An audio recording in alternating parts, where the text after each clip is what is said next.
way that humans really learn is through trial and error. Trial and error is one of the oldest methods in the book for learning. It's a very hands-on approach, direct feedback. If I do this, I get this result. But it's simply the best way of learning. Nowadays, we want to pick things up, we want to pick up new skills, and we want to go, okay, what's the quickest way I can learn something? If I read this book, if I do this course, I'm going to pick up this skill, I'm going to get qualified, or I want to be quick to pick things up. But if you think about anything where you've learned quickly, it's been from trial and error. I've always been quick at picking up sports, playing sports. There's sports I've been playing all my whole life, and there's some sports I've never played before. But every time I pick up a new sport, I give it a go. I go, okay, first draft 1, I'm going to give it a go. Okay, what did I do wrong? Okay, attempt 2. What can I do better next time? And it allows you direct feedback. Anytime you're not getting feedback from your learning, you don't know what you're actually doing right or wrong. It's whether you're able to see the feedback for what it is and then adjust from that. If you're getting feedback and you're not making any changes from it, you're not going to grow and you're not going to improve. But if you're making direct adjustments from feedback, you'll grow.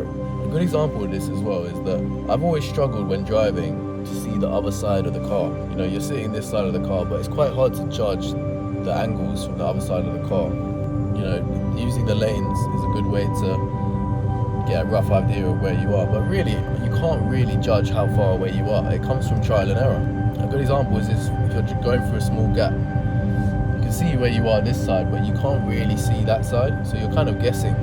So every time you go through a small gap, you go a little bit far, you go a little bit closer to the car, and then when you go past it, you see how close you actually were to the car.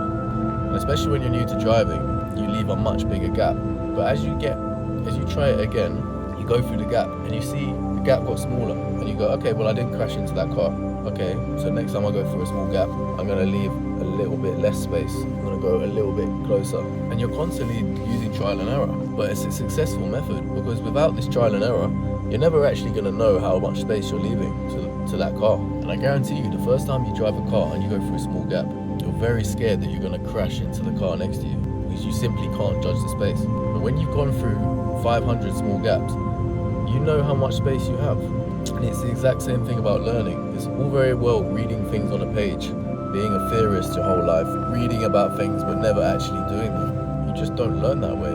So if you want to learn in life, you really need to do trial and error. Put things into action, try them out, see what worked, what didn't work.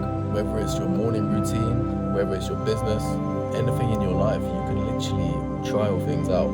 You also learn what you like in life as well. So many people don't know what they actually like to do because they've never tried it. They never tried new things.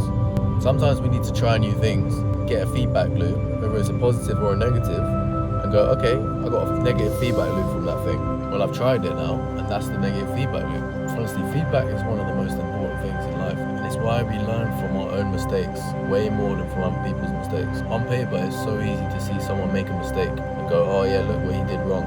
But you don't actually learn it yourself, because you don't have the negative or direct feedback to yourself. All the painful lessons I've learned in life, they've helped shape my personality, because I've had direct feedback from them. You know, I've been the guy who seeks pleasure, drinking, smoking, all these sort of things growing up. But what was the feedback from that?